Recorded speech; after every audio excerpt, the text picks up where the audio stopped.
now time to begin this afternoon session, because we are supposed to finish around 5 o'clock for having the opportunity to participate to the work into Rennes for a visit of Rennes. But we have 4 people. I will try to not be a fifth intervenant and only to preside this round table, and I'm really very, very pleased and honored to chair this high-level round table. And I can say that the term of high level is really a good term, because given the quality of the speakers, who are among the best specialists of their field, and what is also, I think, very, very interesting is that they can have a different point of view.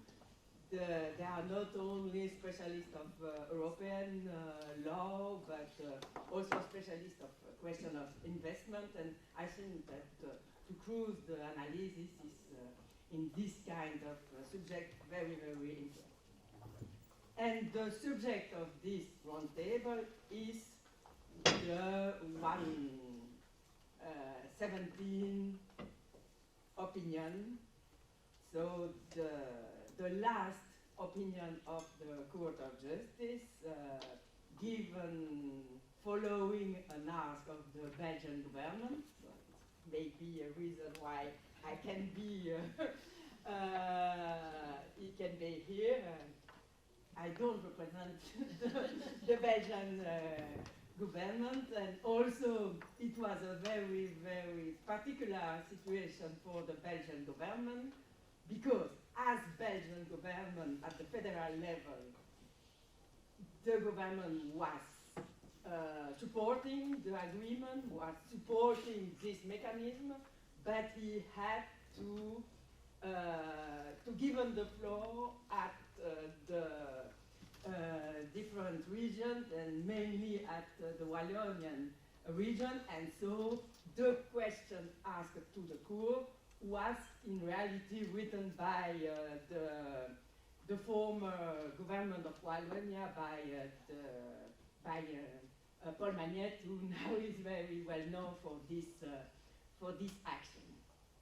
And as I said yesterday, now we know the answer of the Court of Justice, but we don't really know if it will be sufficient for having a chance that Wallonia, with a new government, with a new majority, or maybe yes, I think it will be a totally new majority, because we will probably have a majority with socialists and ecologists, that's true.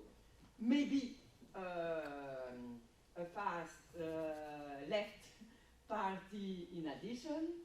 So I don't think that this kind of coalition will be very, very glad to, with the CETA agreement and with this mechanism. Needless to say that this opinion was really expected with impatience, I can say.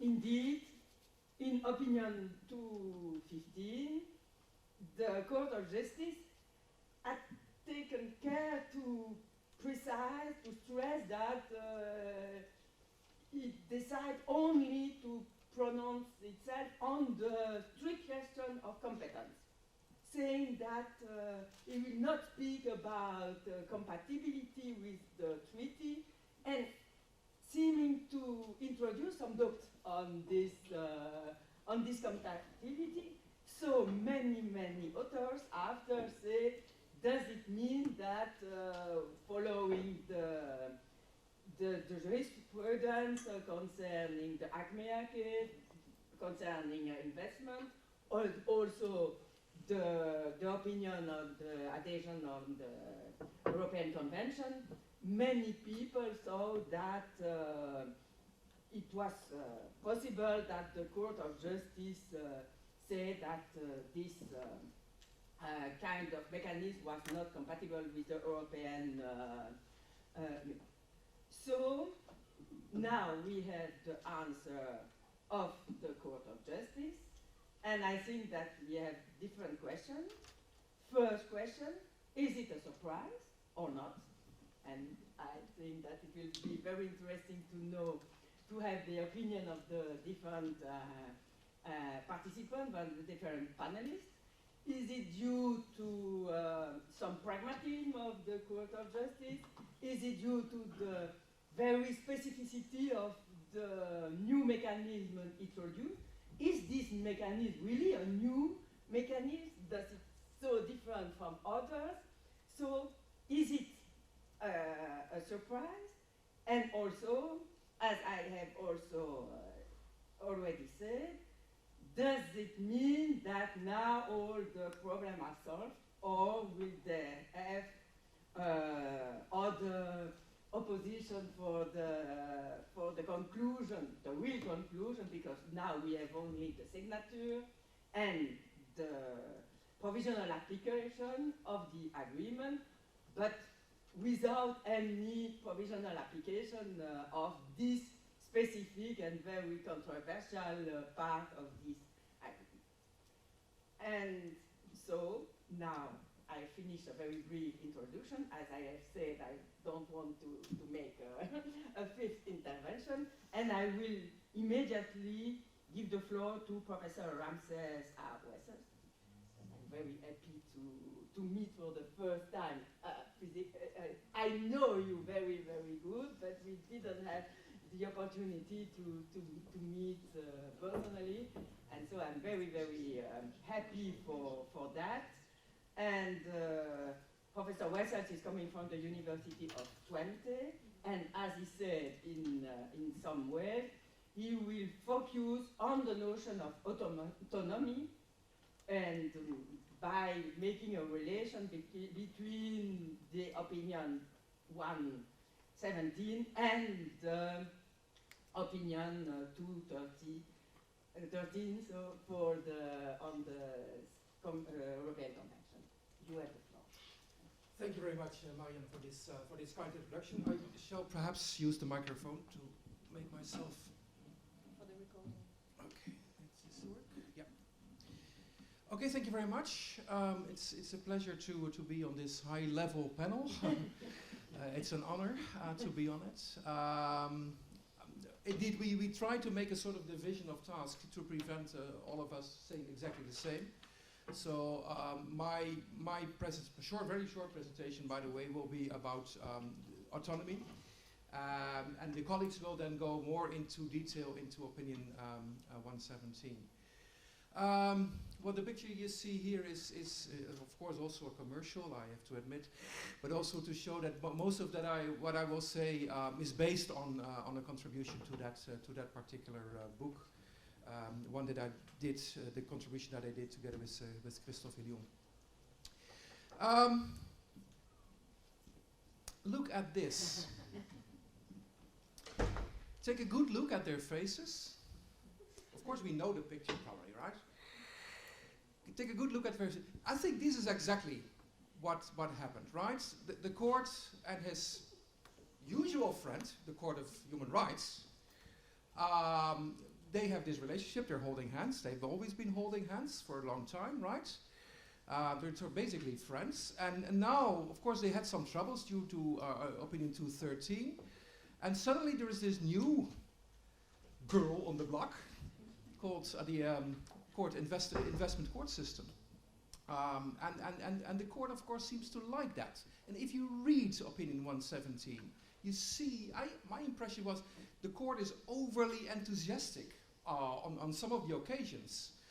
It's really sort of flirting with, well, this is really a great court, the ICS, which of course is quite strange if you compare that. We really remember that, of course, what happened on with opinion 213. So one of the questions, of course, is, and I will come back to that, what exactly is the difference between the two, and why are we, or is the court suddenly so happy with another court dealing with issues that are at least, you could say, related to EU law? a short step back, just one slide to autonomy. So what are we talking about for those of you who are not dealing with autonomy questions on a daily basis? Usually if you look at the literature, there's a distinction made between autonomy in an internal sense. So that's basically the autonomy of the organization, the EU, vis-a-vis its own member states. So that is basically the distinctions that lawyers like to make, that we have a European Union and we have member states. The member states are a member of something else. So there's a distinction between the EU and the member states. I'm stressing that here, which is unnecessary, but if you would be at a political science conference, for instance, it wouldn't really matter. I mean, they're talking about the EU 28, for instance, or the EU whatever, 15 or EU 12, basically indicating that it is sort of similar thing, the EU and the member states. So here we have autonomy in the internal sense. The other thing, of course, is autonomy from the external perspective. That is the position of the European Union in the world, in relation to international law. And then we had all these debates for the past decades on the hierarchy of norms of international law in the European Union. So whether or not it is a monistic system or not, remember CADI, the discussions about that, or whether it's more dualistic. So there we have a sort of parallel with how we look at states or domestic legal systems in international law. We tried, sort of in the debates, we tried to make that parallel. And of course, as we know, and as we also heard this morning, there's a sort of hierarchy in the sense that the European Union is not completely autonomous from international law. It's bound by international law, and even internally, international law ranks higher than secondary EU law. It's also about competences, right? So if you're talking about the EU, you're always talking about competences, and that is what EU external relations lawyers most of the day do, talking about competences, internal competences. So that is part of the autonomy thing. So the EU can only be the EU, can only act if it has its own competences. So that is part of that story. And the final thing, of course, and perhaps the most important thing that is always stressed in relation to autonomy, is the role of the court, and more broadly, the functioning of the system of legal protection within the European Union. So that's not just the role of the court as an ultimate arbiter to say something on the interpretation and the validity of EU law, but it's also the entire judicial system that is laid down in Article 19, including the role of the national courts. So this system is designed to give interpretation and say something about validity, at least in terms of the court itself, of European law. And no others should be able to do that. That is the idea that the courts continue to stress over the past years. And in particular, of course, in relation to the European Convention of Human Rights. Again, just because I'm the first speaker, a few things that of course are very well known, but just to refresh your memory, there is an obligation for the European Union to join the European Convention of Human Rights. So it's not that they said, well, let's do that because it's simply nice. No, the member states put it in the treaty. The treaty drafters put it in the treaty at the time. And said the European Union shall accede to the European Convention of Human Rights. And of course, at that time, there was already, there were some worries already at the time. But whether or not that could fit into the system, or whether it should not affect autonomy of the European Union.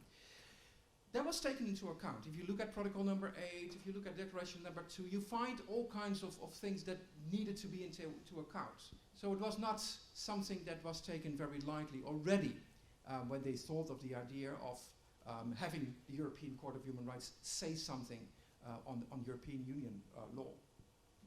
In the end, as we all know, this Article 344, giving this exclusive jurisdiction to the court, was the main problem in the end, right? The court was not convinced in Opinion 213 that the Strasbourg court would not be able to say anything about the interpretation of EU law, would be involved in that. There was a strong relation with CFSP, as you may remember. Basically, the argument the court used in Luxembourg was, okay, if I cannot say anything on CFSP, then no one else can say anything on CFSP. which is of course an argument, and many of us wrote about that, which you can easily turn around, right? So if I'm not allowed as a court in Luxembourg to say anything on CFSP, I would be very happy that at least some other court can say something on CFSP. But that, as we know, did not happen. So the monitoring idea of another court looking at what the European Union actually is doing was the key problem. And that still strikes me until this very day. I mean, the whole idea of the Strasbourg system is that you have an external court checking on whether or not you live up to your human rights obligations. That is the whole idea of joining the Strasbourg system. So, and then saying, I don't like another court to say something about how I deal with my own legal system, is not something that we would expect of any member state.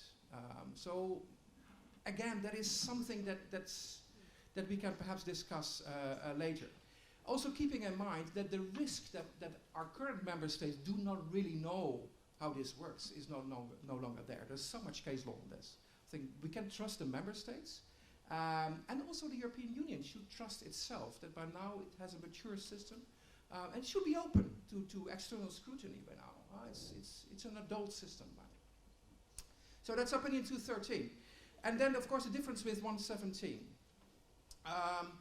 Where you actually see, if you read the opinion, that the court is overall quite happy with almost everything that is in there.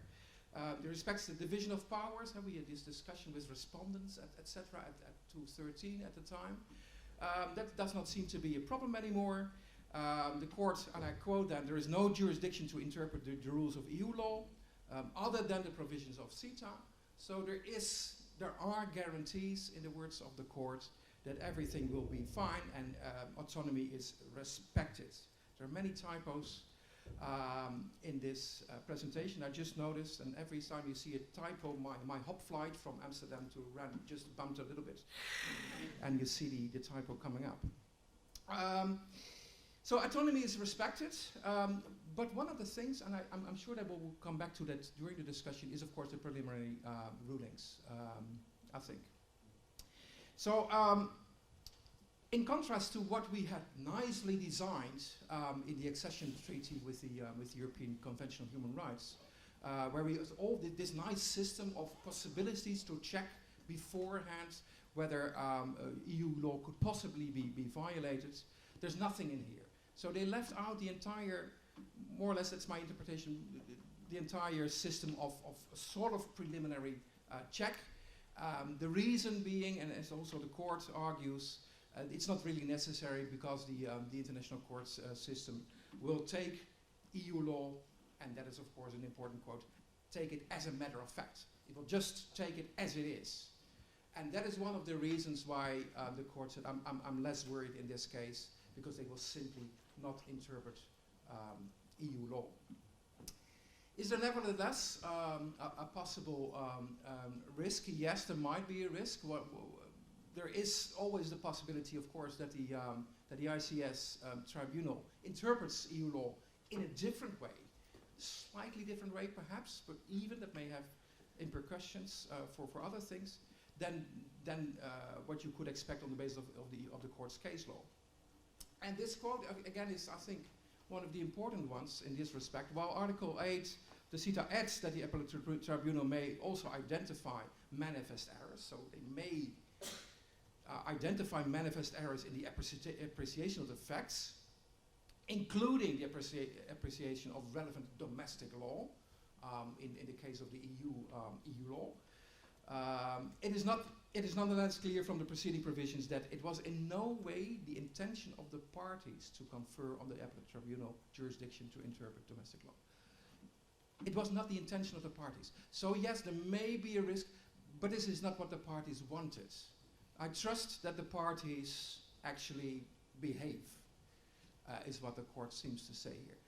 And again, I find that an interesting element, this full trust on, okay, if I look what they actually wanted, that it seems to be okay. That same trust was not present at the time of 213, right? So we have basically dealing with, well, most of the parties are the same apart from Canada and on the EU side at least. And there was not that trust at the time, and suddenly there is this trust in that the parties will know how to deal with this. Very quickly, also perhaps to come to a conclusion, I'm skipping one, I think. I'm skipping even more. So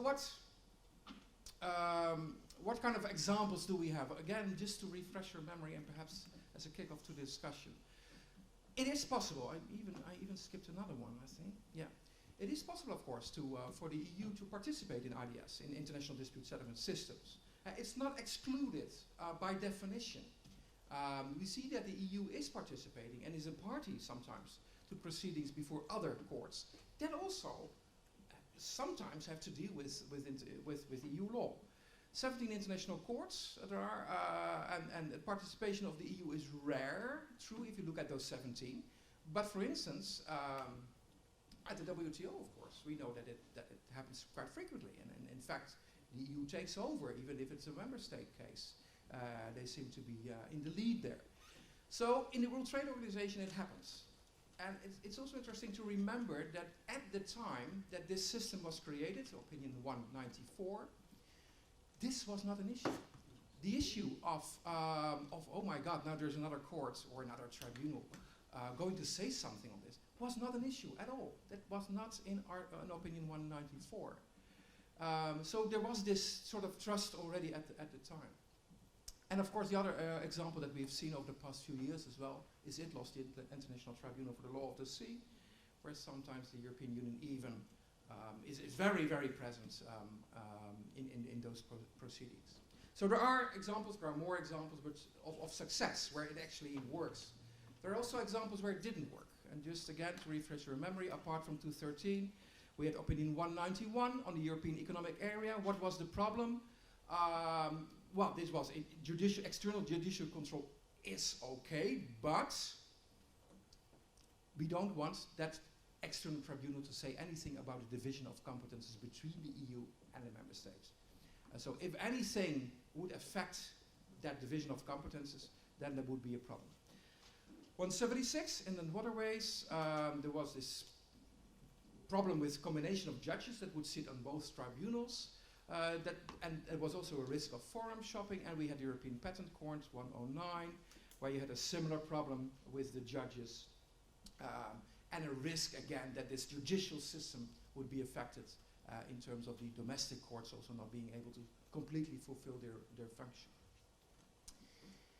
Then of course the question is, and again I hope we can return to that in the discussion, to come to a sort of list, okay, when then is it possible to have an external court and to say something on European law, or to have the EU participating in those courts and being subjected to the rulings of that external tribunal.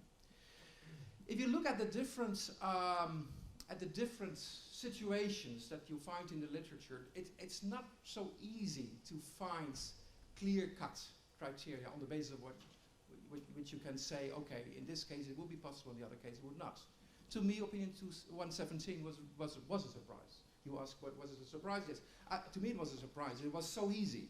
I would have expected a little bit more criticism, especially on the judicial system. So if you would try and find, I list, just to conclude, I list 6 things that I think have a role to play. The international dispute settlement system should not have a negative effect or a reversal effect on everything that has been established in relation to autonomy. So if it would affect the autonomy in particular of the court itself, then there would probably be a problem. It should also not affect the division of competences between the EU and its member states. So if it would be up to that external tribunal to pick, for instance, in a mixed or shared situation, say I'm going to approach the member states rather than the union, or I think that this is a union competence rather than member states competence, then there would be a problem, because then the court in Luxembourg gets nervous and say, okay, but this is really about the division of competences. Obviously, and perhaps one of the most important ones, there should never be an interpretation of EU law. And we can question or not whether that is the case in ICS at the moment. IDEA should not limit the competence of the court in Luxembourg to imply and interpret, apply and interpret EU law. And the final one, judges can never have these combined positions, being in the Luxembourg court and being in the external court at the same time. Thank you very much.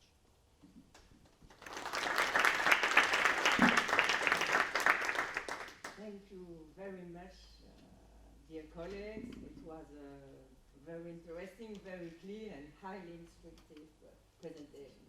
Very, very good for an introduction to our debate. Really, I think that's all the things are in place now. And I will give the floor to Professor Eleftheria Neframi from the University of Luxembourg, and she will pay particular attention to the standard of judicial protection that it is taken in the third part of the opinion, and she will come back to the question of autonomy and competence, because I think that that's the heart of the debate.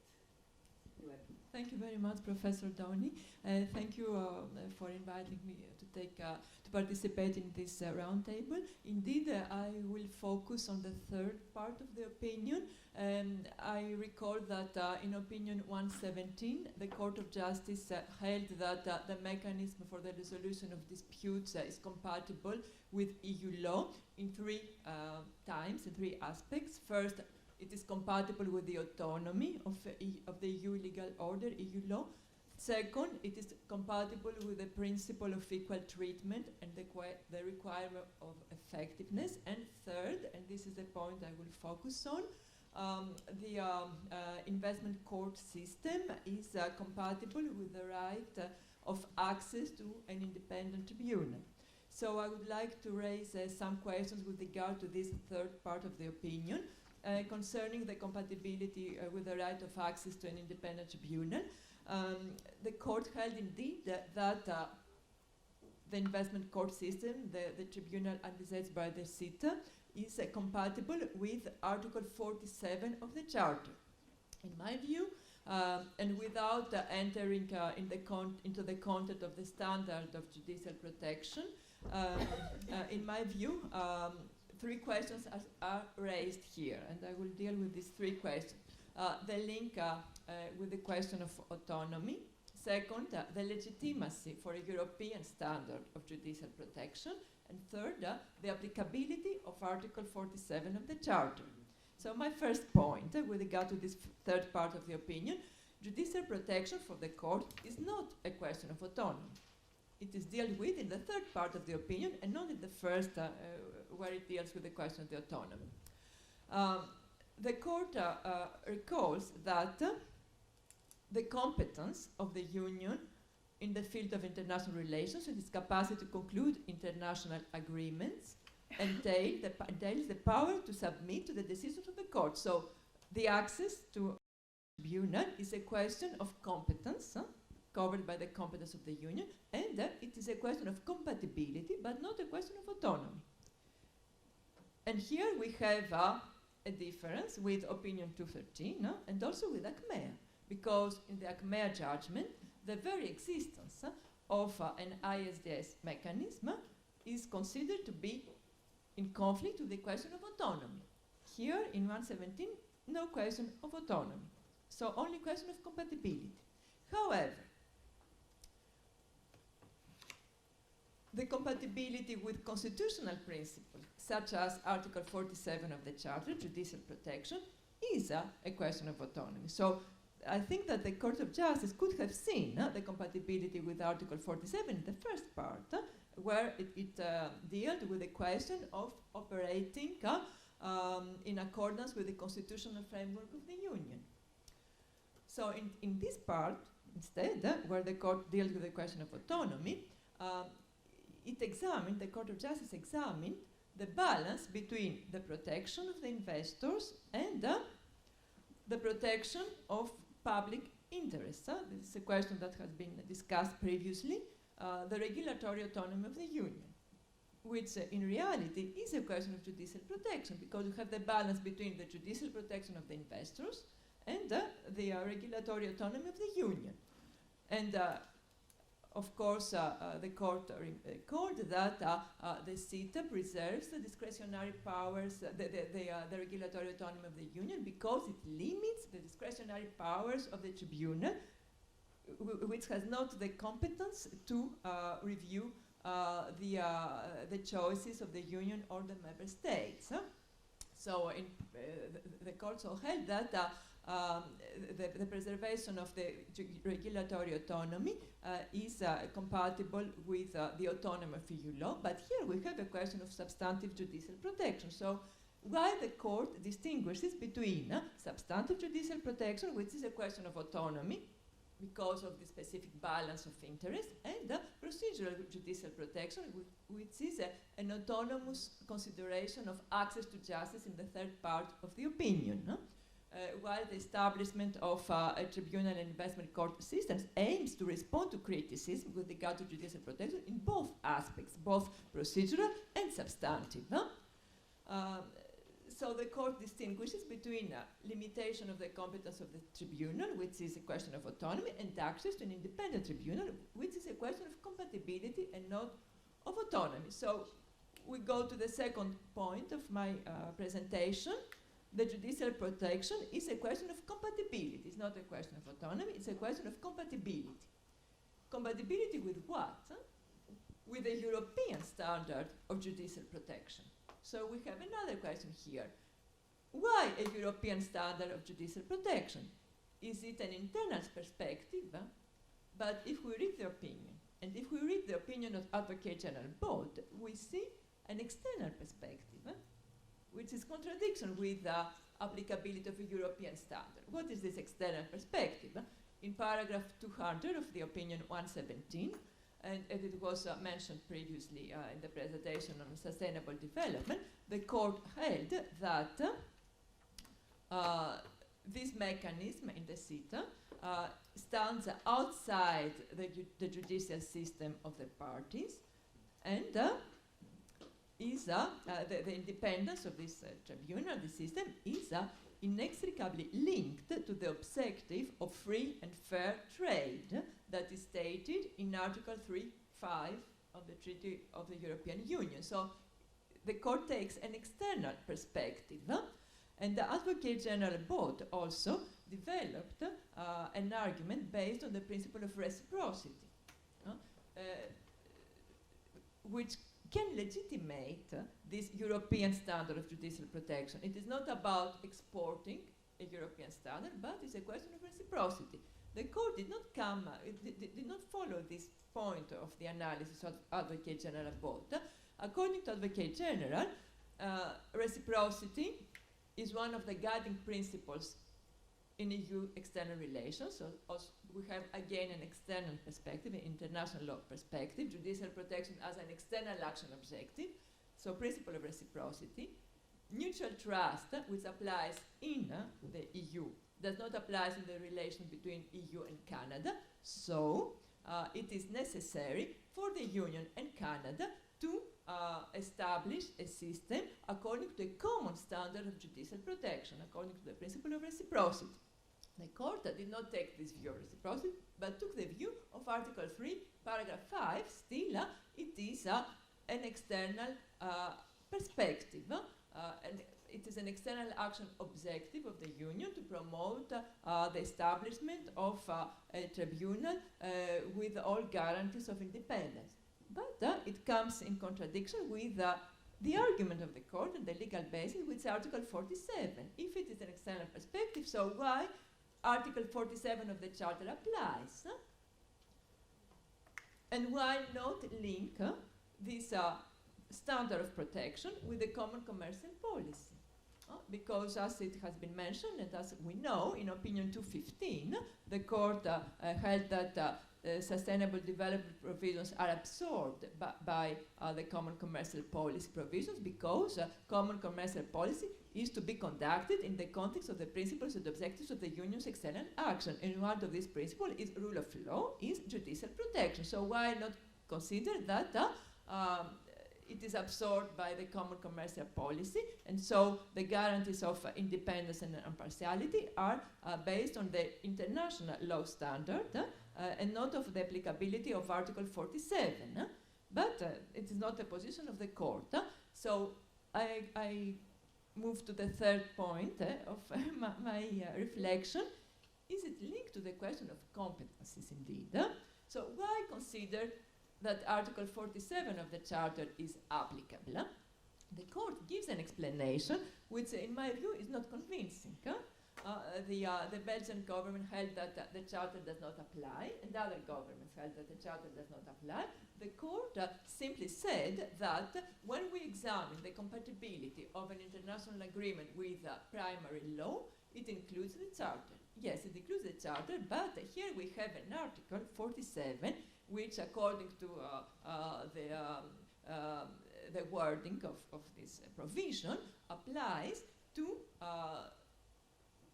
the domestic courts and to the Court of Justice when there is a violation of rights stemming from EU law. So it's not a self-standing provision.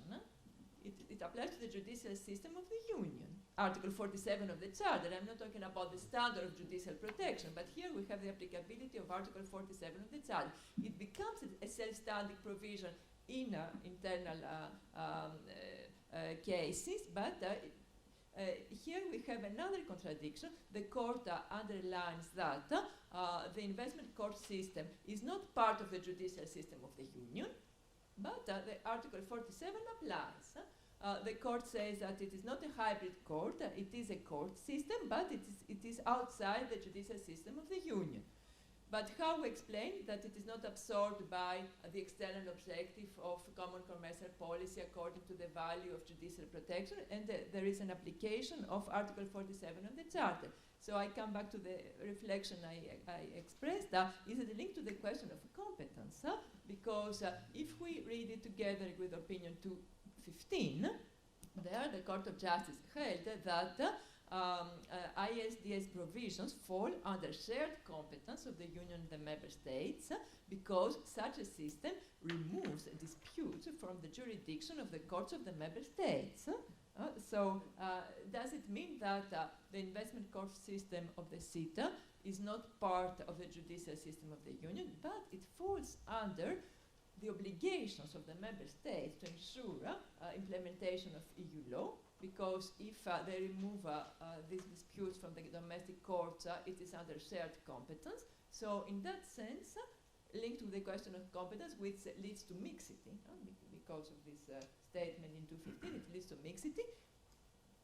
From this point of view, we can justify the applicability of Article 47 of the Charter. Otherwise, I don't see how we can apply the Article 47 of the Charter and say that the investment court system is outside of the judicial system of the Union. So I think that this position, of course, in substance, it is a positive point to say that the standards of Article 47 apply, but there are some questions of incoherence and incompatibility. And then I will not deal with that, but we can discuss it during the discussion.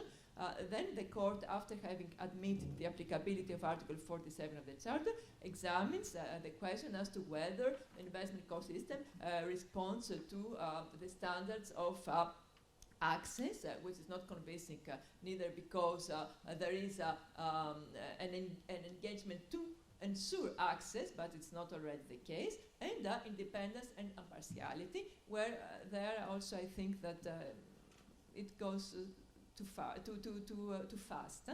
Thank you. Thank you very much. Thank you very much. You stress some areas of darkness and contradiction of this opinion, and I think that it will also be very interesting for the debate. So now I will give the floor, and I have to check. The third speaker is Professor Patrick Jacob. I was not sure for you too, from the University of Versailles, Saint-Quentin. And he has chosen to concentrate its intervention on the very important question, I think, in this opinion, to what extent this mechanism could entail or not the application of the European Union law, as it is one of the central arguments of the Court of Justice, saying that it is not up to interpret, but only to see the European law as a fact question. It's a question of fact and not of law. Thank you, and thank you, Madam Chair, and thank you very much to the conveners of this roundtable. First, because it gives me the opportunity to come back to Rennes, and I'm always very happy to come back to this law faculty where I started quite a long time ago now, studying international law. And secondly, because I'm also very happy to participate in this high-level roundtable, because it permits us to share our first thoughts, our first impression on this opinion in a quite informal way, and I think this is very useful to help us improve our reflection on this advisory opinion. So I will try to share with you my first impression on this advisory opinion from the standpoint of public international law. I'm a public international lawyer, a public international law scholar. I'm not specialized in European law, and I consider myself as a generalist, but I tend to be more aware of international investment laws than to other fields. So I will try to give you an overview from the standpoint of an international investment law scholar, an overview of how the European Court of Justice deals with international investment law. From the outset, I would like to stress that as a matter of policy, I globally agree with the approach promoted by the European Commission and the approach largely supported by the European Court of Justice through its successive judgments and opinions. I tend to consider that there is no need for BITs and for ISDS within the European Union, and thus I tend to consider that intra-EU BITs should be terminated. And on the other side, I tend to consider that regarding the relationship between the EU and third states, BITs and ISDS are not always necessary, but I think that treaties like the CETA gives also the opportunity to the EU to take an active part in the reshaping of the investment regime, and I think that there is a great need for change in the investment law field. So that being said, I was not really surprised by the advisory opinion, but from a policy point of view, but from a legal standpoint, I find it quite at odds with previous rulings made, previous judgments made by the European Court of Justice, and especially with the ACMEA judgment, and also with opinion 213. So I think that actually the policy background that I've just mentioned led the court to distort a bit the law and to adopt a peculiar view of investor-state dispute settlement. But before turning to the most debatable point of the opinion, and that is the way the Court of Justice considers that European law will not be applicable in ISDS, I will just like to stress two small points of interest from an investment law point of view that are both interesting and I think accurate. The first one relates to the way the Court of Justice sees the so-called investment court system. As you know, the Commission presented it as a kind of mix, an hybrid that lays somewhere in between arbitration and a court jurisdictional system. And according to the opinion of the court, the investment court system has more to do with a court than with an arbitral tribunal. The composition of the tribunal, its permanency, the existence of an appellate mechanism imply, according to the court, and I quote, that those tribunals will, in essence, exercise judicial functions. So I think that's absolutely true. The direct consequence of this finding is to permit the court to assess the compatibility of the system with the right of access to an independent tribunal. Also, this is debatable as Eleftheri and Eframi just explained it to us. But there is also an indirect consequence, or a more remote consequence, because this statement could have effects on the mechanism designed by the Commission. Indeed, after the court opinion, it appears all the more difficult to claim that the decisions taken by the tribunal would be awards, would be arbitral awards, because according to the European Commission, despite the jurisdictional features of the investment court system, the decisions taken by the investment tribunal would be considered as awards. And actually, this is rather important from an enforcement point of view, because to consider these decisions as awards permit to rely on the Washington Convention or the New York Convention to ensure the enforcement of these so-called awards. And if they are not awards, and I think they are not awards, they are judgments, they will be judgments, it will be more difficult to enforce them, or it will be necessary to design a specific enforcement mechanism for these decisions. Another point that is worth mentioning, I think, is the issue, this is quite specific but quite interesting too, the issue of authentic interpretation, because as you know, the Commission tried to answer the concerns of many regarding the interpretive power of investment tribunals through various mechanisms, but one of these mechanisms is to give to the CETA Joint Committee, a committee composed of representatives from the EU and from Canada, to give this CETA Joint Committee the possibility to address binding interpretations to the tribunal. This is a mechanism borrowed from NAFTA. And there existed doubt regarding the capacity of the Joint Committee to intervene in the course of a dispute submitted to the tribunal by addressing to the tribunal a binding interpretation on a point of law.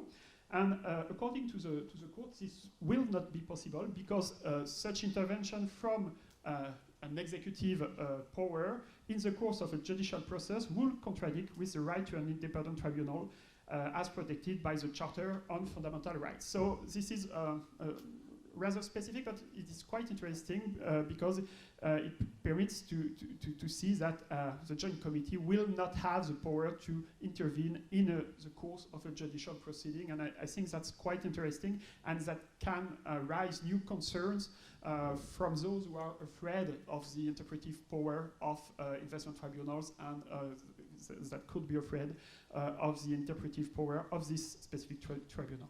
So that being said, I think that the most debatable finding of the court relates to the way it has perceived applicable law in the investment court system.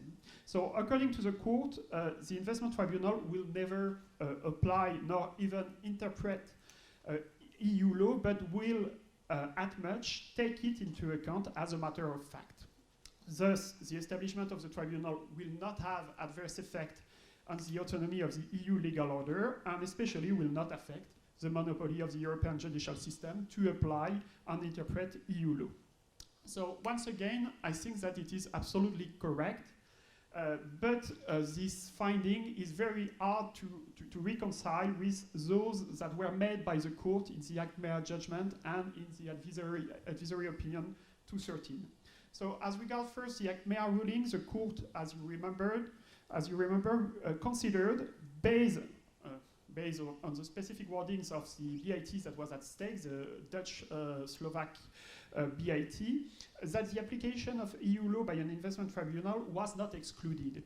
And I think that this finding of the court was based on a confusion between applicable law on one side and substance matter jurisdiction of the tribunal on the other side. In investment tribunals, not only the investment court system, but any investment tribunals only have jurisdiction to rule on breaches of investment treaties even though they usually have to take into account, as a matter of fact, for instance, domestic law and especially EU law.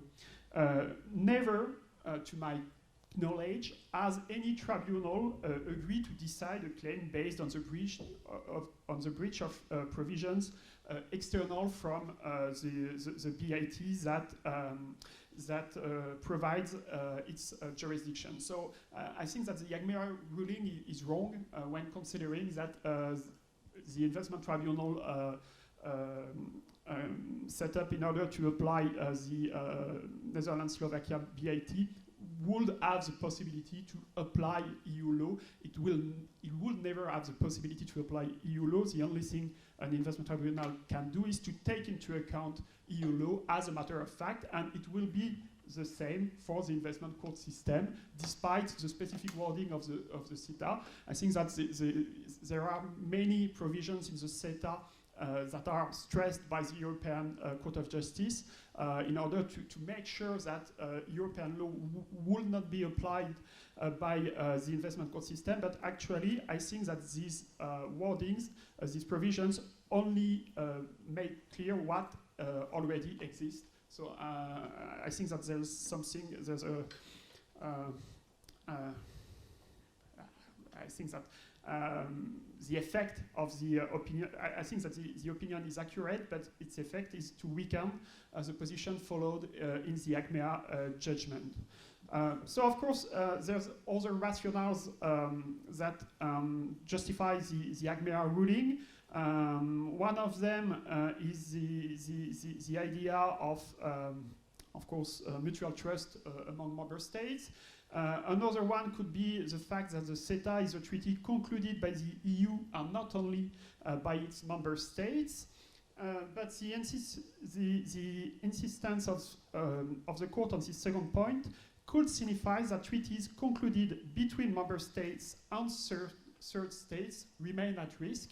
I'm not sure that they are compatible with EU law as interpreted by the European Court of Justice, because according to opinion 117, the relations between foreign investors and EU member states fall within the scope of EU law. I quote, investments made within the Union by Canadian enterprises and natural persons no less than investment made within the Union by enterprises and natural persons of the member states fall within the scope of EU law. So these relations fall into the scope of EU law, and the tribunal set up to settle these disputes, the disputes that could occur between investors from foreign states, third states, and member states, have jurisdiction to interpret and apply EU law. Thus, I think that they should not be considered as compatible with EU law, but of course this could have a huge effect on the investment regime as a whole. So I'm not sure that the European Court of Justice will engage in such a direction, because as you know, many of the 3,000 BITs that are actually into force are treaties concluded between EU member states and third states, so that would have huge consequences on the investment regime. One last point I would like to mention is the contradiction between the opinion 117 and the opinion 213 related to the European Court of Justice. Ramsel Vessel already mentioned it, and I agree that it is very hard to understand what distinguishes the situation of the tribunal, the investment court system, from the situation of the European Court of Human Rights as regards the interpretation and application of EU law. And I think that the only way to reconcile the two opinions is to consider that actually the European Court of Justice will never apply nor interpret EU law as such. It will only take it into account as a fact. Sorry? The European Court of Human Rights. Right. Yes, yeah. Of Human Rights, sorry. Yeah. Yes. Of course, the European Court of Justice applies the EU law. I will not. Yeah. So the European Court of Human Rights, sorry, will not apply nor interpret EU law as such, but its judgment will have an effect on the operation of the EU institutions in accordance with the EU constitutional framework. So I think that it is not a matter of interpretation or application of EU law, but it is the effects, the broad effects that judgments by the European Court of Human Rights can have on any domestic system, including the European Union systems that are at stake. Because of course, judgments by the European Court of Human Rights are not limited to the parties to the specific dispute at stake and could affect the operation of the EU institution. It is not debatable, I think. Also, it has only a limited authority. But I think that the same could be said of the judgments by an investment tribunal, and especially by the judgments that could be delivered by the investment tribunal. The court stresses that on one side,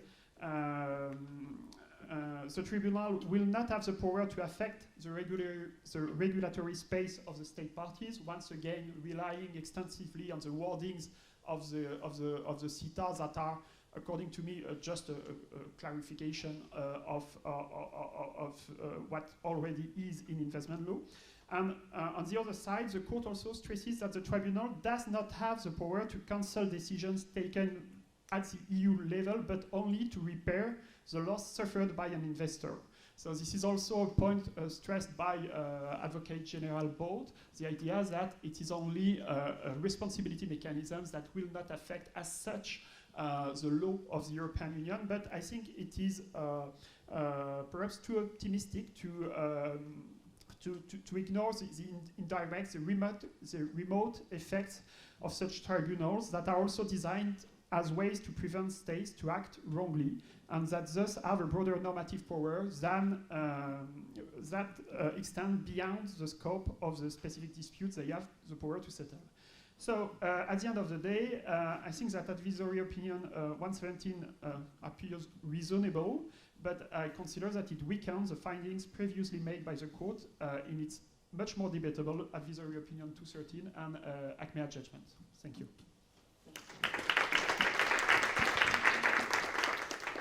Thank you very much. Really interesting also to have this point of view, and also for the part of what you say, it's really interesting to remain that concerning the WTO and the action in responsibility, the Court of Justice said that it was not only impossible to invoke the WTO treaty in the kind of control of legality, but also in kind of control of damage, and saying that having the possibility to damage can interfere with the normative system. So it's a contradiction for me. Why in one case saying that if you have an action in responsibility, you can not directly, but by the way, contest the normativity, and here you have a complete difference between. So now we have the last speaker, and I think it's very, very, you have a good repartition of the task, because now we will welcome Professor Alain Hervé from the Institut d'études politiques de Rennes, and he will try now as the last one to try to analyze the consequence of the opinion and projecting in the future. So I think that finish this first part of the roundtable to project in the future is really a good manner to close this. Thank you, Madam Chair. Thank you for the invitation. Thanks to Isabelle and Cécile. It's always a pleasure to speak here. Yes, I must say, indeed, for me it was a sad day when I read the opinion. I must admit that I've always been opposed to these mechanisms. I'm not a reformist here, I'm a revolutionary. My vision of of international trade law is that those rules should address and should be applicable only to the states and the union, and the private party should only be indirect beneficiaries of this law. So I'm pretty much in favor of the dispute settlement mechanism, for instance, but I don't see why investors should have this procedural right to accede to a tribunal against the state to defend their rights, whereas other private parties do not share the same possibilities, such as workers, union, NGOs for the environment, and so on and so forth. So that's my vision of the. Less money. Yeah, they have less money, indeed. That's my vision of this law, and that's why I was pretty sad when I read the opinion, especially because I thought after ACMEA that maybe there was a possibility for another solution. Indeed, I do not agree with the opinion on two main issues that were not, from my point of view, very well addressed. It's first of all the issue of discrimination. I think the response of the court is not satisfactory, not sufficiently justified, because indeed those agreements create discrimination between national investor, European investor, and foreign investors when they want to have access to these tribunals. And from my point of view, the response is not really satisfactory. The court is saying that those investors are not in the same situation, so there is no discrimination. I do not really agree with that. Another point that is missing from me is Article 267.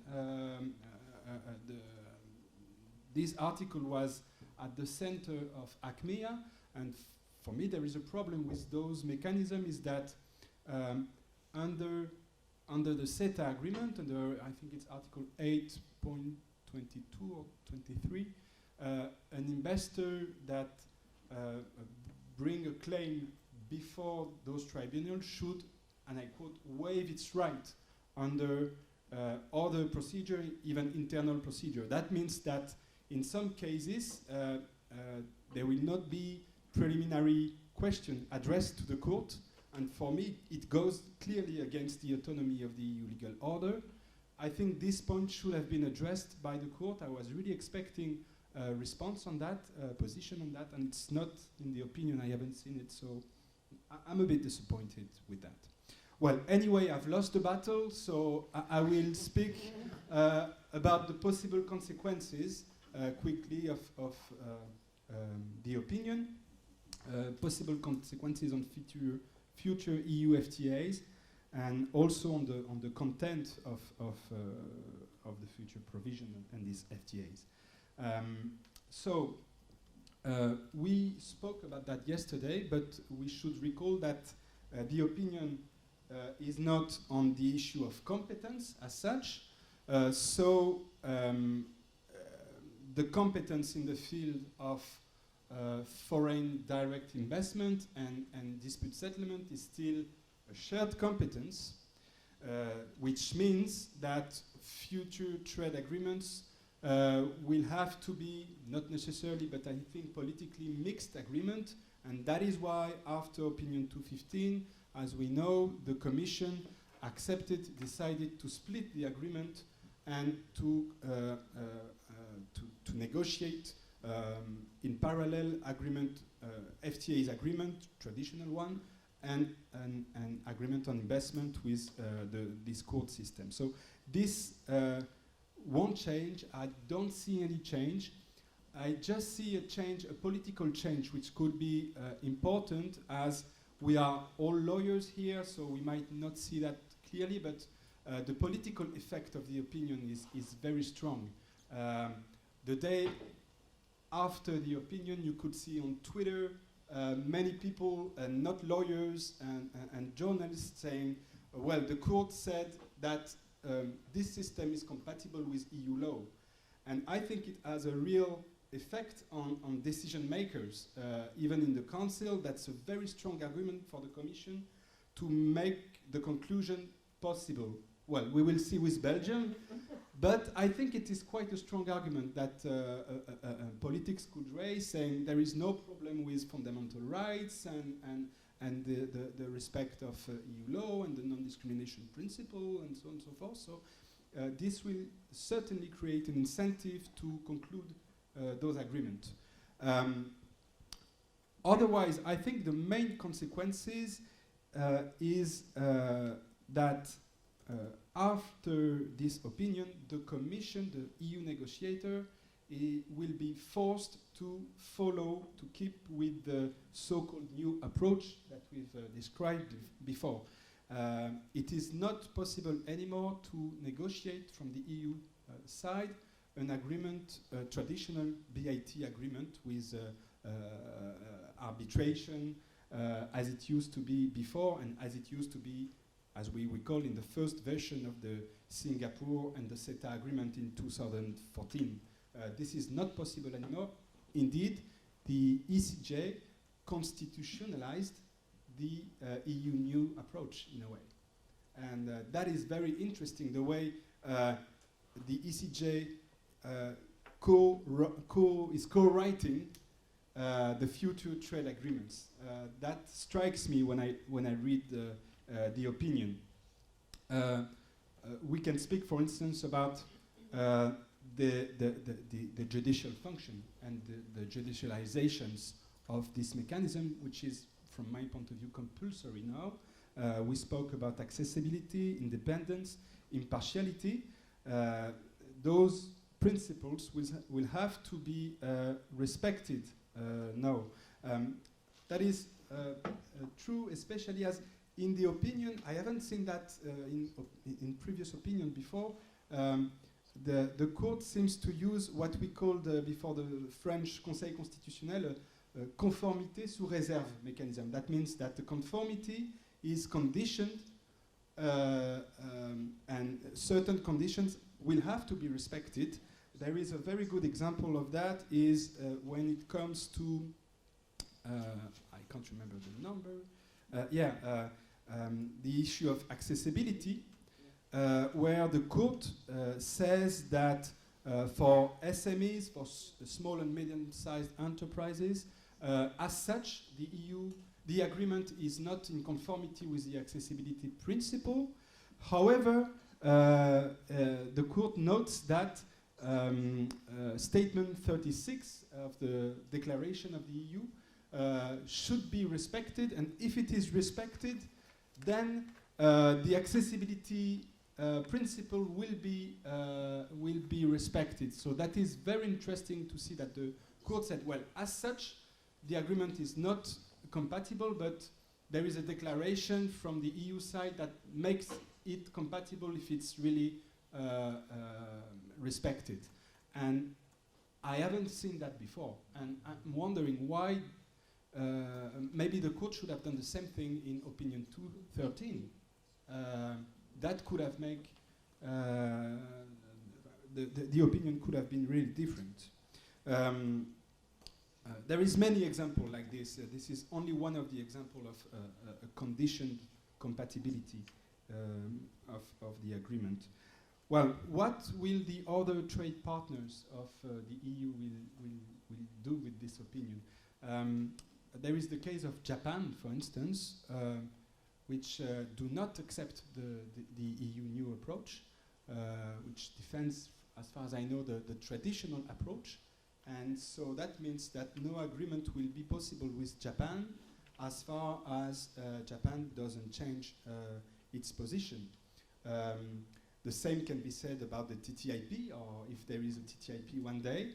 That means that the US will also have to accept the EU position, and maybe the EU position will be stronger indeed, as the EU negotiator will say to the US, look, if you want a mechanism such as ISDS, we have a constitutional constraint which oblige us to negotiate it in such way. So that is very interesting from my point of view. Another question I asked myself is what about future award rendered by this tribunal which would violate what is said by the court in the opinion? For instance, there is a series of recital on the public interest and the right to regulate. What if this tribunal or the appellate tribunal goes against what the court said, giving an unbalanced decision regarding public interest or something really completely different from the court position? A question is it possible that a state refused to comply with such decision, and then maybe indirectly this case could be brought before the ECJ? What would be the what could be the situation in such what could be the result of such situations? That is quite interesting. Indeed, as you said before, the court seemed to trust those tribunals and the appellate tribunal, but it's a bet. We will see if really it will be respected by those jurisdictions. Another point is what is the effect, the possible effect of the opinion on future dispute settlement mechanism negotiated by the EU? You spoke before about BATs already concluded by member states with third states. So I will not speak about that, but what about other mechanisms? Well, I think there is no problem for the state-to-state dispute settlement, such as the one existing in the WTO, as the court clearly said that this is, in opinion 117, it recalls that this is a diplomatic mechanism, a mechanism that mix diplomacy and judicial aspect, but there is always leverage for negotiation. So it's really not concerned by opinion 117, and other state-to-state dispute settlement are not concerned neither. But what about all other mechanisms which will grant procedural rights to private parties? I think they will have also to respect this judicial concerns, and indeed, as we say, justice must not only be done; it seems to be done. That is what the court is saying in this opinion. That's all I think I wanted to say so far. You said before, Professor Wessels, that there is no possibility for a judge at the ECJ to be a judge in a tribunal, an investment tribunal, maybe at the same time, as you said, but I can perfectly imagine a former judge from the ECJ being then later judge in this tribunal. That might have a little influence on the court's opinion, from my point of view. That's all.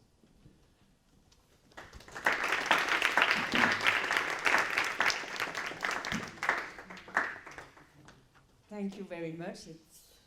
You ask very relevant question for the future, but I don't think that we have now, for the moment, the answer to this question. So, before launching the debate, I will ask to all the panelists if they wish to react to some of the other interventions. Who want to begin? In the same order? So much has been said, Yes. and we should quickly go to the audience. But perhaps if I can pick out one thing is Eletria's point on Article 47, which I also find striking. But couldn't the argument not be that Article 47 is about an effective legal remedy, and that the court simply had to check that from the internal perspective? And you make this distinction between external and internal. Turning the question upside down, the court, you could also argue that the court could not evade Article 47, right? So for the internal purposes, they had to check whether this system is an effective judicial remedy. That is one element of it. And if your argument is also that this could lead to Canada having to apply implicitly to the Charter, then that is an interesting aspect of what we can call the extraterritorial application of EU law, right? Something you did not mention. So now we have 1 hour, a little more if necessary, but we can start the debate. Who wants to? Perhaps the others also? You want to react some? Sorry. Just perhaps a quick reaction. I've been very interested with this question of Article 47 and the applicability of Article 47, because I think that the basic idea is that the disputes that will fall into the jurisdiction of the investment court system are basically domestic disputes. They are, at the outset, they are disputes between an investor and the state, and they are removed from the European judicial system to be settled by this investment court system. So, as I had understood the ACMEA judgment, the issue is more about Article 19 of the treaty. And I think that what you've said about Article 47 is goes in the same direction. The idea is that these are disputes that involve European Union law as such, so such disputes should be submitted to the European judicial system, and if they are not, then it affects the autonomy of the European Union legal order. And the only difference between ACMEA and Opinion 117 on this point is that ACMEA relates to a treaty between member states, and in ACMEA, the European Union is not involved as such.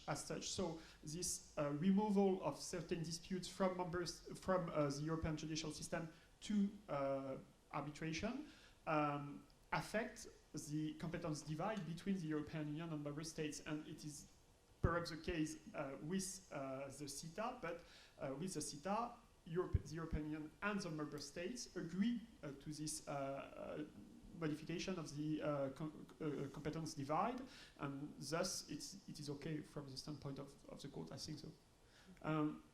Perhaps one other very quick point on one Alan said.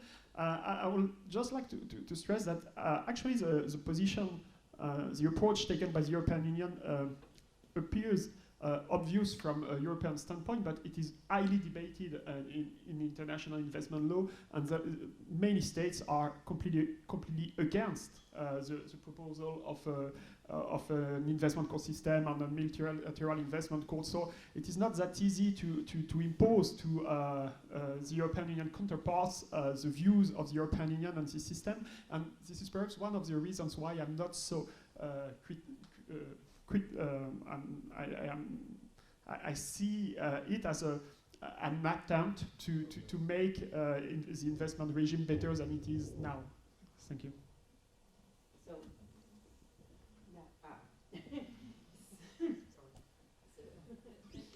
very quickly, first, with regard to your link with ACMEA, I agree, but I will go even farther.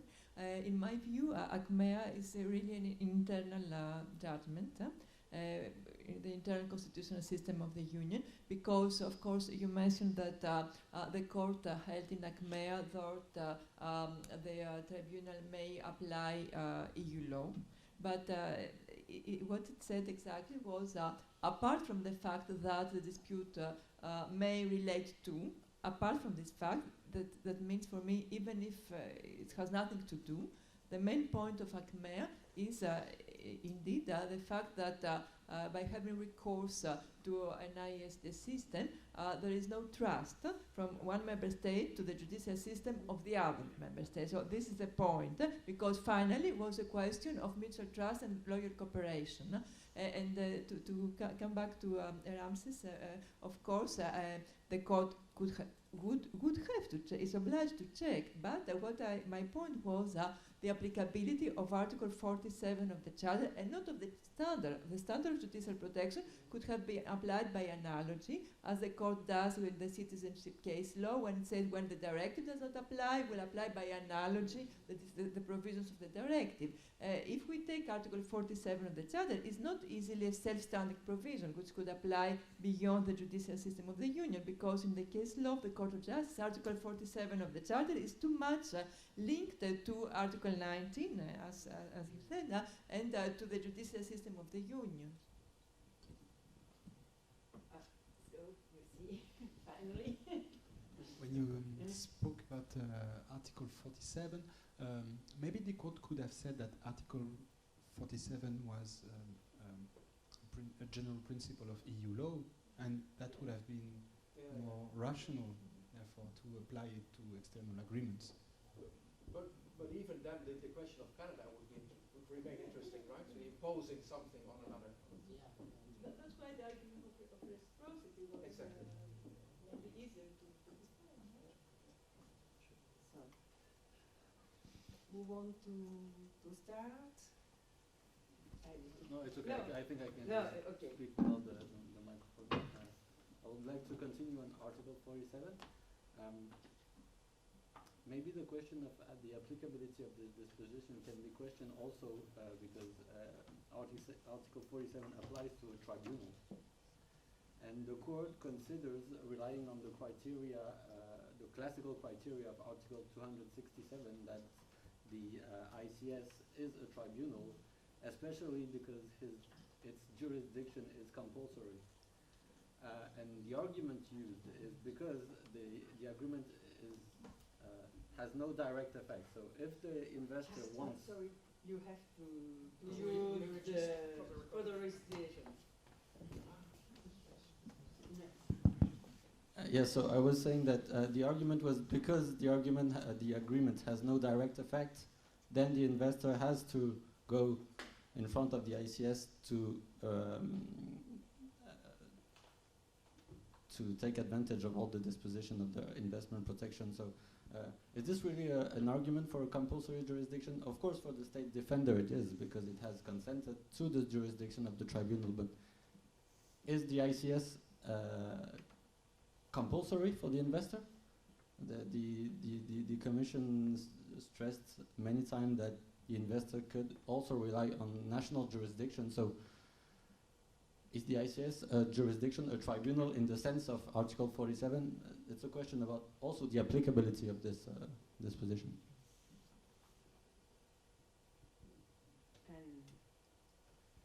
And to continue with your reflection, in terms of non-discrimination, the investor have a remedy with this mechanism, and the agreement has no direct effect. So for all the other operators, they have to rely on arbitration between states. They cannot invoke the agreement neither before the court, the open court, neither before the national jurisdiction. So they say the equal treatment, but there it is, for me, it is a problem. The problem is the question of lack of direct effect of this kind of agreement. But I think that's, and as you say that for you it's normal that it is only right for the states, in this case, why have this mechanism only for investors? Perhaps because the importance of the sum in case. It's the only explanation that I can see. We continue? I fully agree with you. I fully agree with your point, because One point that really surprised me when reading the opinion is this issue of applicability of Article 47, given that there's an option for an investor either to go to domestic courts or to the investment court system. It is not mandatory to go to the investment court system. And thus I thought that it will not have been possible to say that it is not a tribunal independent and impartial, because they are not bound, investors are not bound to submit their case to the investment court system. And actually the standards applied by domestic courts are more or less the same as the ones that would be applied by the investment court system, even though the fair and equitable treatment and full protection and security are not directly applicable before domestic courts. Domestic courts follow almost the same reasoning as the one. Yes, I think applying domestic law. Yes, I think so. So I think that's an option, and it is strange to have an investors claiming that the tribunal, a new tribunal that gives him the opportunity to choose between two dispute settlement mechanisms would not be impartial enough to satisfy Article 47 requirements. Yes.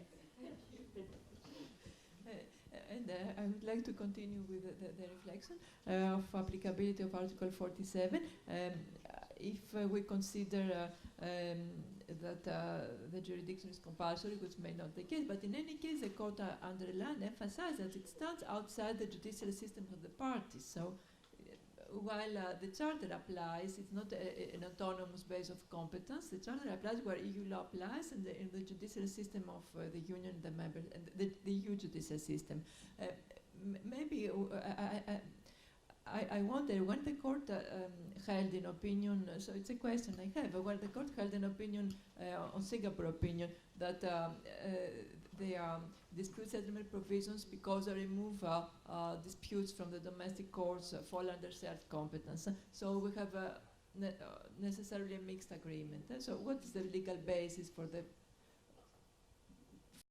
mixed competence? So of course, if we say that we don't need a legal basis if it is only if it is an exclusive member state competence. But in that case, we can. I think that we could maybe link the applicability of Article 47 of the Charter, saying that it is not a judicial system of the Union, but it is linked to the obligation of member states to ensure access to justice when they implement EU law, and in this case CETA, because in this case it is EU law.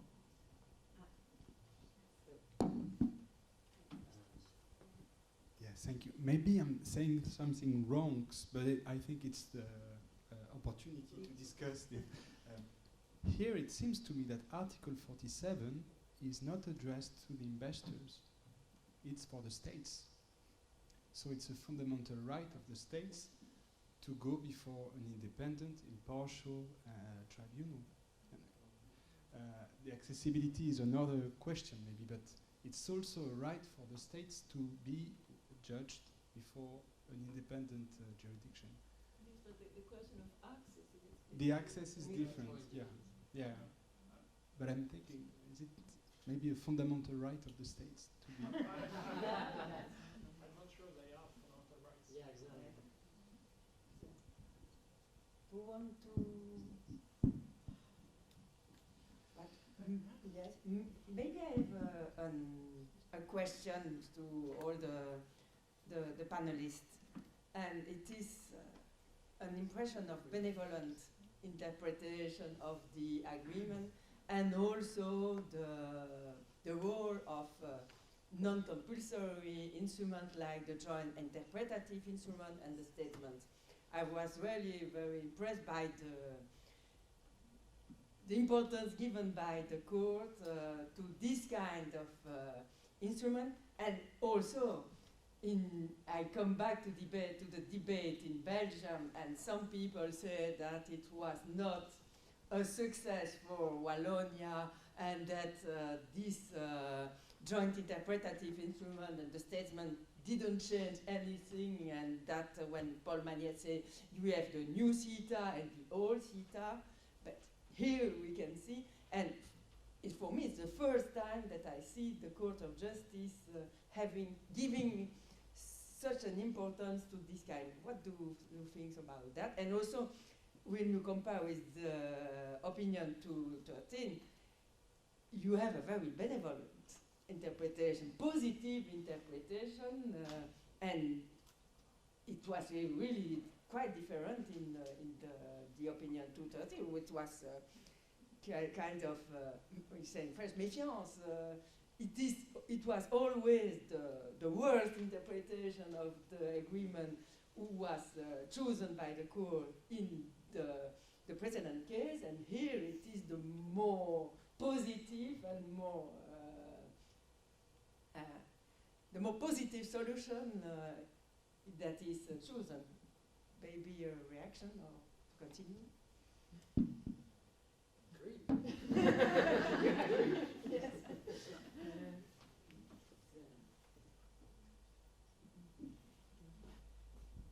I also agree. No. Maybe it's not in order to justify, but maybe the attention the court pays to the international external action objective of fair trade, which goes with the rule of law principle. It's not the same objective as the accession, the European Convention, because there is a standard also for the EU of fundamental rights protection, while here the ratification of the CETA is a condition for the pursuit of the objective to be an effective actor in the international trade, which for the court means fair trade, judicial protection.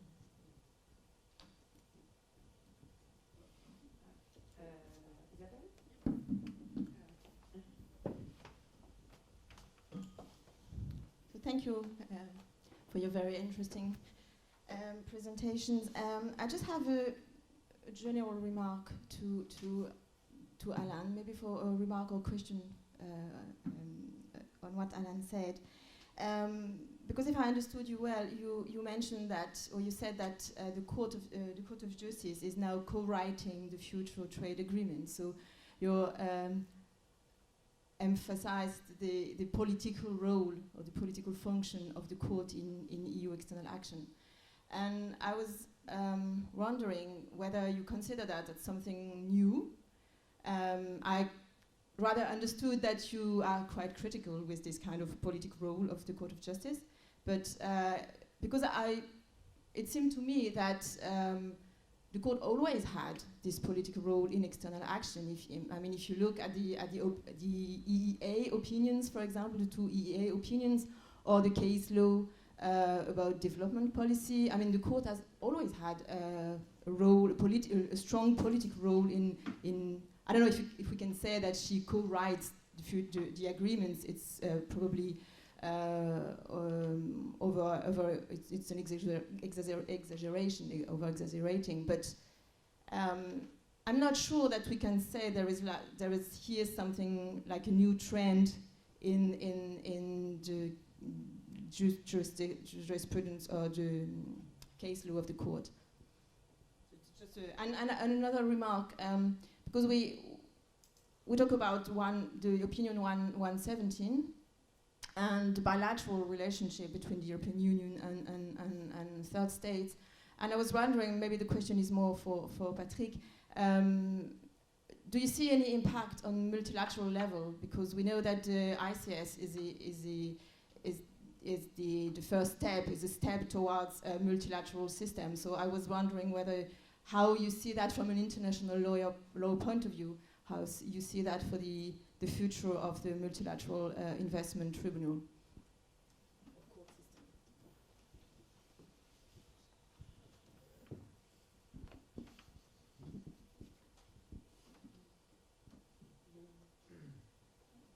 Yeah, co-writing, you're right, it's not the first time.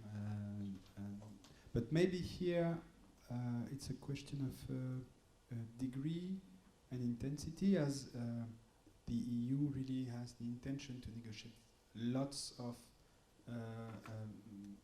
bilateral investment treaties, and in the case of the European Economic Area, it was only one treaty concerned, and as far as I know, for the others, it was like this: just one treaty to reopen negotiation and for a bilateral relation. So that is the only difference. But you're right to say that it's not the first time that, and by its own nature, the opinion procedure is invites the court to co-write the EU external agreements. Yeah. I don't want to speak too much, but I would like to come back on 3 points. The first one, the questions you asked. I think it's interesting to see that Article 30 of the CETA itself provides that protocols, annex declarations, joint declarations, understandings, footnotes of this agreement are an integral part of the agreement. So I think that from an international law point of view, they are part of the treaty, even though they are named a declaration, additional declaration. But this could be a concern from a lawmaking point of view. It's rather odd to not to embody these declarations, these protocols, these annex within the text of the treaty, because it makes it very far more difficult for the states and for the investors to understand what is the precise scope of the treaty when it is divided in various texts. So there's a lawmaking issue there, but I tend to consider that declarations are as binding as the treaty itself, since it is stated in the treaty. The second point is on your discussion. I'm not really aware of the relationship between the European Commission and the European Court of Justice, but my feeling there is that the European Court of Justice is just following the path of the European Commission. And if you read when you read the ACMEA ruling, the feeling is that it is the European Commission that is writing the ruling as such. So I don't have the feeling that the European Court of Justice is setting boundaries to the politics followed by the policy followed by the European Commission, because yes, my feeling is that it is just giving its consent to what the European Commission is doing. And third, the question you ask, Isabel, of course it is debatable, but on this specific topic, really the ACMEA ruling with trying to find any way to say that intra-EU BATs are contrary to European Union law because the European Commission said it, and trying in the same ruling to save, to find ways to say, but don't worry, I will agree on the CETA by saying that if the European Union is involved, then it would be okay, or if the European Union is not applicable because there's a provision clarifying the applicable law, it will be okay. My feeling was that it was a way to prepare Opinion 117 and to follow the path of the European Commission. On the question you asked finally, of course, as you know, there's a lot of debates ongoing at the UNCITRAL regarding not the investment court system, but a multilateral investment court. This is a proposal made by the European Union. For now, it is highly debated. Some states are very reluctant. Some tend to prefer the traditional arbitral mechanisms, or others tend to depart from investor-state dispute settlement as such. And even the US are nowadays changing their mind on this topic and more reluctant to engage into treaties providing for investor-state dispute settlement system. So my feeling is that I don't think that the opinion will strengthen the position of the European Union at the international multilateral level, but another position would have had the effect of stopping all the attempts of the European Union to reshape investment regime and to promote a new multilateral investment court.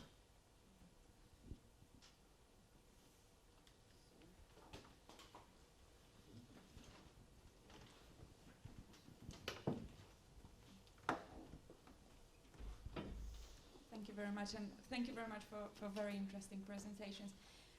I would like to ask a question about the drafting of the applicable law clauses in CETA and this distinction that is apparent now between considering EU law, applying EU law as a matter of fact, applying EU law, and interpreting EU law. Are you convinced by this distinction, and can you clearly see the boundaries between all four of them?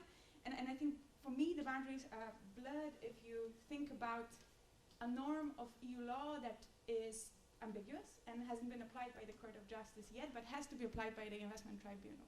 What is the Investment Tribunal doing with that norm then? Is it interpreting the norm, applying it, or just applying it as a matter of fact? And then I would also like to hear your opinion about the reluctance on the part of the court to consider establishment of a prior involvement mechanism for the Court of Justice to solve these kind of issues where the interpretation of the court doesn't exist.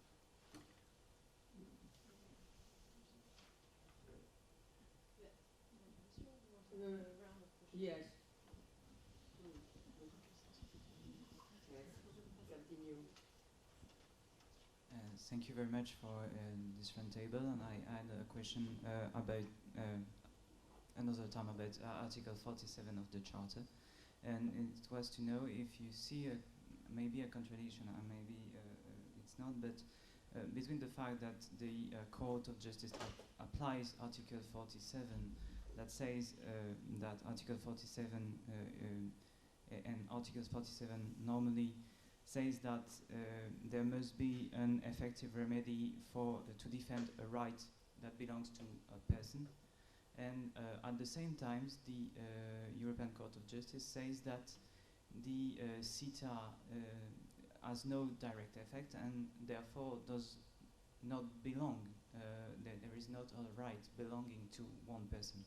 And isn't there a contradiction to apply Article 47 when there is no right created in the judicial patrimoine juridique of citizens and investors? We can continue if other person has, anybody has an additional question?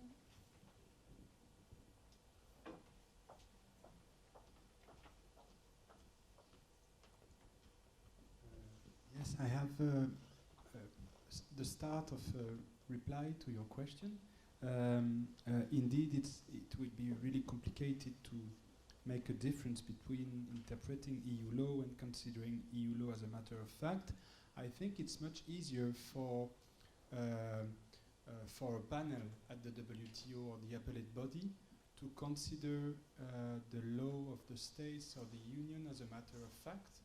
It's much easier than in the case of those disputes with investors, because with investors the situation starts from an internal situation. So I think necessarily the tribunal will have to interpret internal law much more. It will have to do it much more than in state-to-state dispute. That's my feeling. Yeah. My feeling is that actually the issue of applicable law is rather straightforward.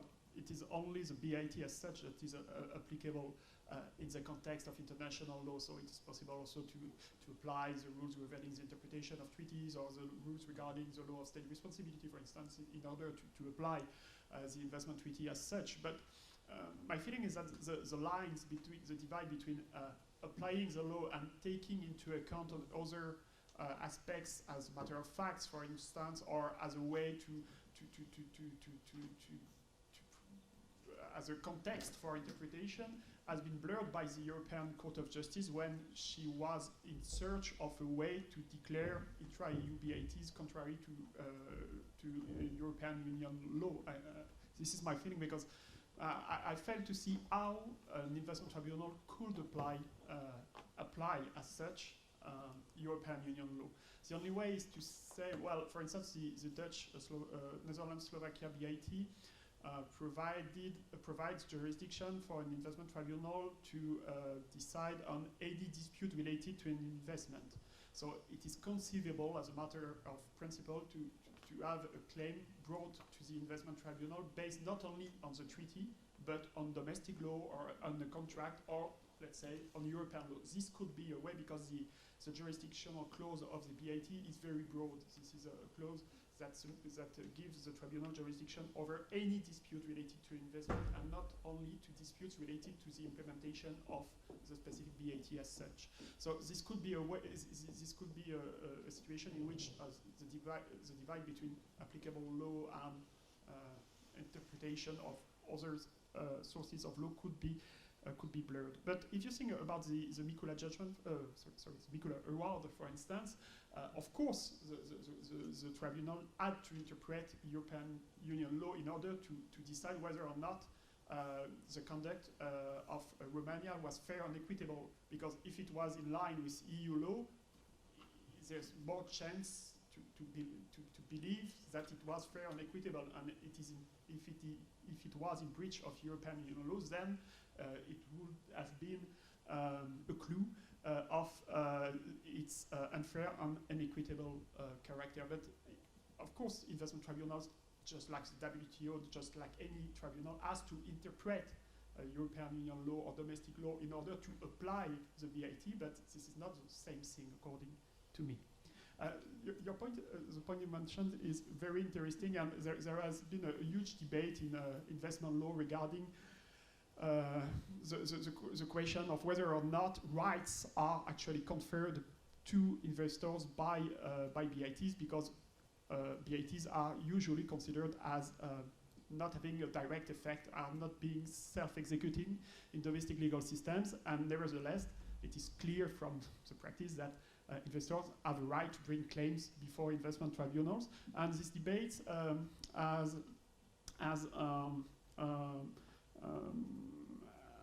gained some importance in the context of countermeasures, because there was countermeasures taken by Mexico against the US, and the issue was whether or not it was possible to affect the rights of an individual when answering a breach by a state. And there was 3 awards on this topic, and the main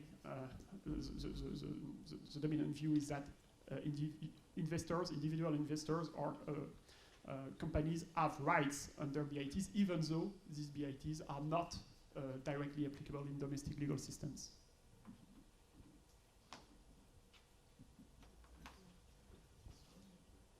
Perhaps just one remark also on the distinction between, or the overlap between interpretation and application. I keep on struggling with this, so I don't have the answer, but they're absolutely right that there's a sort of gray zone. But in the end, is it, also in relation, by the way, to the Mikula thing, is it, in the end, it's not about, or let me rephrase it, is it really about an interpretation of EU law, or is it about an application of EU law and interpreting the facts? Huh? I mean, strictly speaking, also in that would perhaps also come close to the answer you're looking for. It's not so much about the interpretation, the new interpretation of European law, which would be excluded by the court, I think, right? Mm-hmm. But it's an interpretation of, it's an application of EU law as it stands, and perhaps that was also in Mikula, but I'm not sure. I know. And then interpreting the situation and then applying EU law as it stands, but you're not convinced. Think about it, you'll come in.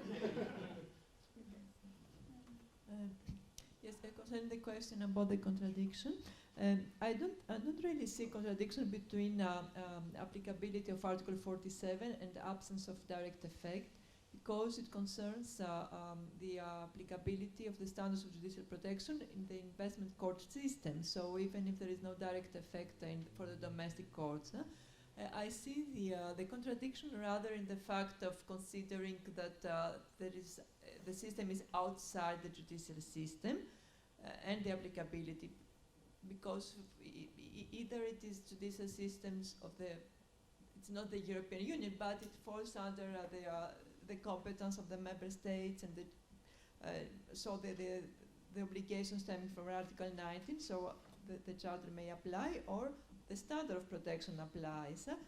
But I think that if we link it to the question of competence, it is a mixed agreement necessarily, so we can, from this point of view, admit that indeed in that case, because it is an obligation of the member states to ensure judicial protection when they participate in an industrial agreement, in that case they should ensure. But it comes back to the question of autonomy in that case.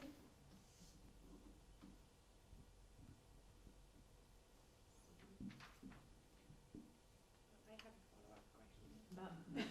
Yes, we have. We can have an half hour if we need, but otherwise we can finish a little earlier also. It's a very brief one. So the follow-up question is, what if an investor state tribunal is wrong on whatever it's doing in terms of applying or interpreting EU law, and then a similar dispute arises before national court by a domestic tribunal, and then that question gets referred to the Court of Justice, and we have a contradicting opinion or a contradicting ruling of the Court of Justice. What happens to then these awards? Also the awards that have already been enforced.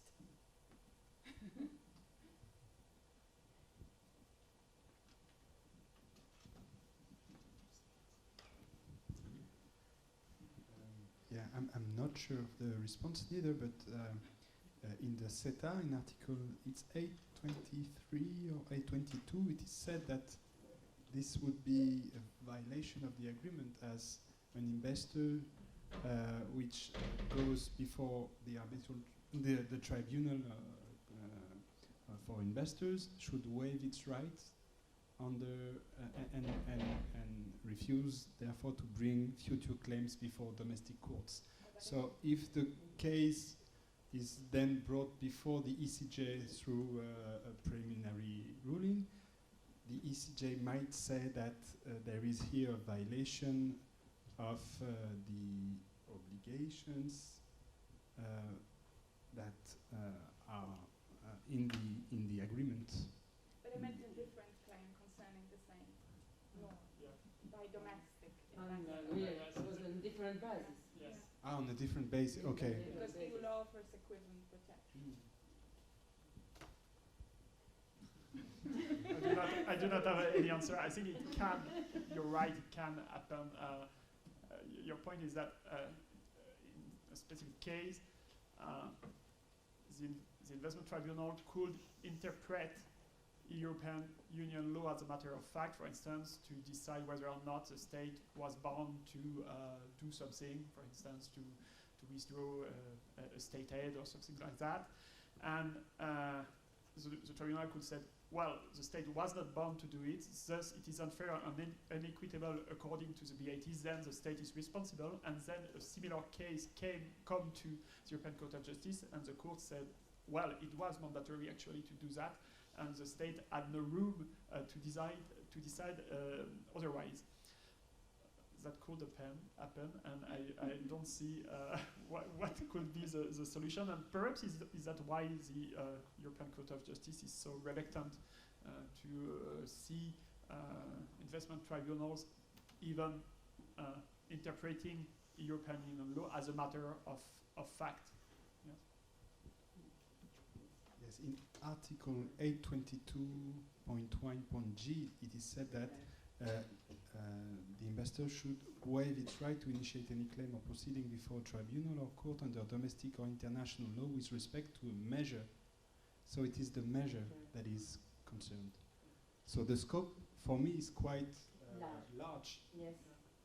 And there's another provision that set out that investment tribunals, if the investment tribunal were to interpret domestic law, it would have to follow the interpretation given by the domestic courts, and the European Court of Justice is a domestic court from this standpoint. So, but it doesn't exist. Yes, Yes. You're right. If there's no case law by the European Court of Justice, there could be an issue.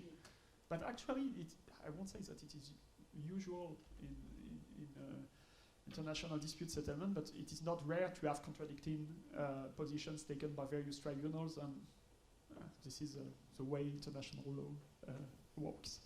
Let's say.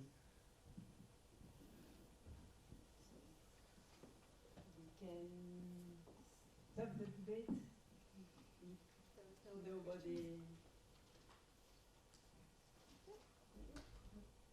Thank you, everybody. And thank you for your